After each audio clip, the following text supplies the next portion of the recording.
Oh, this is demonic. This is clearly demonic. Huh? Yeah, I'm in the files for not going. Jeffrey Epstein was trying to meet with me. Oh, I did see that. Yeah, and I was like, what? I'm like, no thanks. Yeah.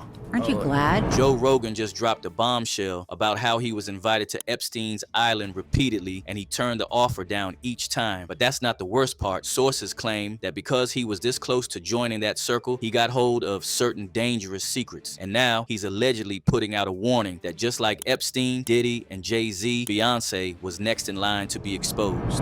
Evidence that they're talking about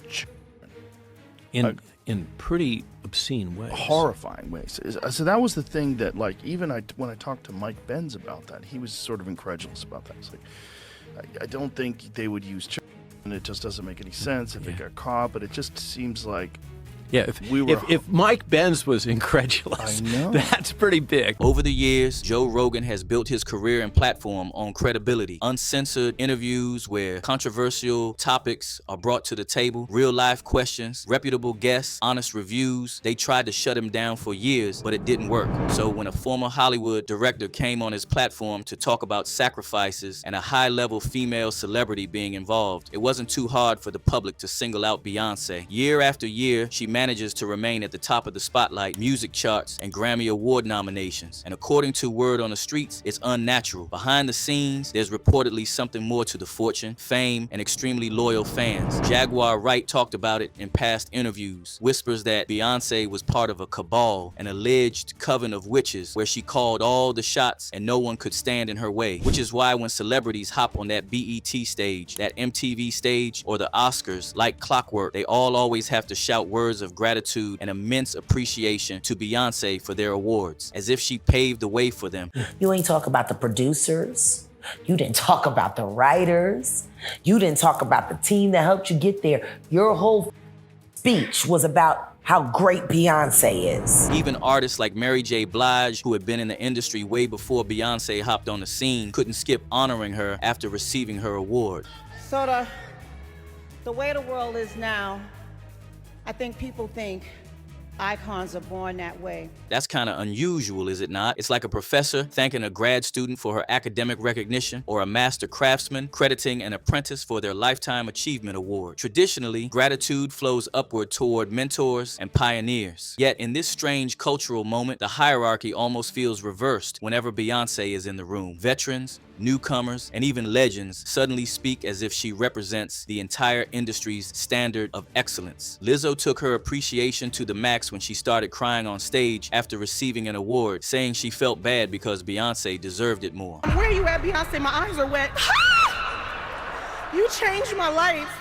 You sang that gospel medley, and the way you made me feel, I was like, I want to make people feel this way with my music. So thank you so much. That moment did not just feel like admiration. To many viewers watching from home, it felt like collective guilt, almost as if artists believe that winning in front of Beyonce requires an apology first. Social media lit up with debates asking why Lizzo felt obligated to diminish her achievements in order to elevate Beyonce. Most people saw it as proof that Beyonce has become an untouchable benchmark that no one feels comfortable surpassing publicly. Her fans saw it as humility. They said Lizzo was showing respect to the icon who laid the groundwork for black female artists like her, but not until Adele did this. The greatest of my life is Beyonce, and this album for me, the Lemonade album, was just so monumental. Beyonce, it was so monumental. What can't be seen in that clip, though, is that yes, Adele broke her Album of the Year Grammy in half, apparently to give to Beyonce, in a scene reminiscent of Mean Girls. Breaking her award in half to give one part to Beyonce just because her album won Best Album of the Year over Lemonade, that moment sparked heated controversies online. Debates about whether these artists were simply expressing genuine admiration or participating in a cultural ritual, with Beyonce as the queen started spiraling rapidly. But it gets worse because Britney Spears joined in this as well. It means so much to me, especially on the night before Michael Jackson's birthday. He had such a huge influence on me, Gaga, and our next performer, Beyonce.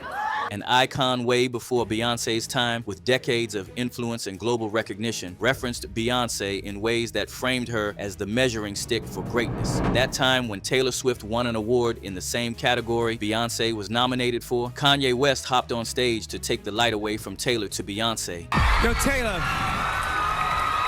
I'm really happy for you. I'm gonna let you finish. But Beyonce had one of the best videos of all time.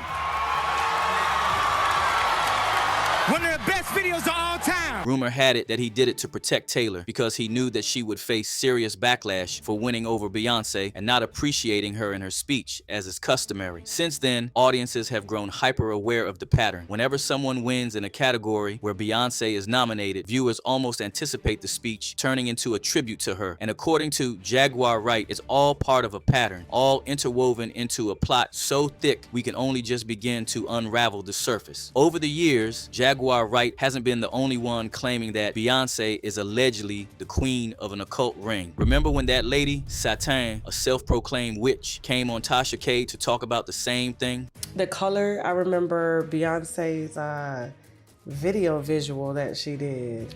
Yellow, she did Oshun. Riches and beauty and love, all those things, yes. And she put it in a video. Yeah. Was she supposed to film that? No, that's fine. First of all, Oshun loves that. Okay. You have to have parties for her. You have to be beautiful in her day, like how she had that dress and that, what is that thing on her head? It's like a tiara, but it was huge. Yeah. Yeah, oh my God, yeah, she loves those things. She loves everything pretty and girly. And riches. So Beyonce. What is it? I hear so much about it. What is it though? She's crowned Oshun, and so Oshun signifies everything that I just noted. So basically, she has these parties and gives her offerings and things like that for her blessing. Is that what the fruit is? Yeah, that's what the fruit is. Then there's that young man, Stuna 4 Vegas, an artist who used to be signed under Da Baby. He explicitly mentioned in an interview that Beyonce is a priestess who worships a god known as Ifa. He also said she's the daughter of another god called Osun. Both these gods are popular in West Africa, where according to Stunner, Beyonce's ancestry traces back to. A lot of people practice it like Santeria or somebody. Beyonce. Some people do. Beyonce practice Ifa. She a child of Ocean. She a child of Ocean. She got songs. She got songs like talking about her ancestor. Every time she dressed up like her ancestor. When she was pregnant, she dressed up as Ocean.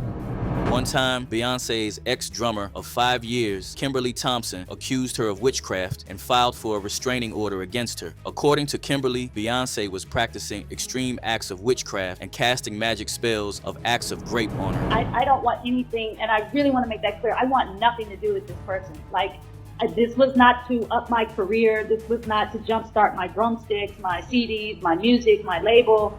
I don't want anything to do with this. If you even offered me money, if anybody was offering money for interviews, I would not take it. I don't want anything to do with this person. Like, I want it dead. And it's even as far as me taking the legal matter and taking steps into putting it on writing and saying it, literally, that I don't want anything to do with this entire situation. While nothing was officially confirmed on paper, it did not stop the whispers from getting louder, because in Hollywood, allegations rarely die. They evolve, they mutate, they circle back years later wearing a new face but carrying the same story. One person says something and it gets dismissed. Two people repeat it and it becomes gossip. But when the same name keeps appearing across interviews, podcasts, lawsuits, and late-night conspiracy theories filled with the same headline, audiences start asking uncomfortable questions, not because proof exists, but because patterns begin to feel impossible to ignore. Joe Rogan allegedly hinted that there are powerful figures in entertainment whose influence stretches far beyond music, awards, or public image. And according to online speculation, he suggested that certain celebrities operate within elite circles that the average fan would never fully comprehend. Speculations are running wild, rumors are turning to facts, and when the same name keeps coming up, one can only begin to imagine what's really happening behind the scenes. The following are comments from people who are reading between the lines, noticing the pattern and speaking up about it. Like this person that says, "I've noticed that all female artists that win over Beyonce accept their award, but not without praising Beyonce. Victoria Monet did this same thing on the 2024 BET Awards. It's almost as if they have to do it." Another agreed to that last sentence there. They have to honor Beyonce because she's the coven leader, allegedly. And finally, Beyonce's aura is actually very dark. Makes me feel uncomfortable even behind my screen. Right now, we would like to know what your thoughts are on this. Do you believe the hype that Beyonce's success and her ever-growing influence in the music industry could be tied to something more sinister going on in the background? Why does the pattern continue to repeat itself? Who are the people making these claims about Beyonce's ties to the spiritual? What will happen when the truth comes to light? Let us know your thought down in the comments. Don't forget to hit that like and subscribe button and watch this next video because it is just as messy.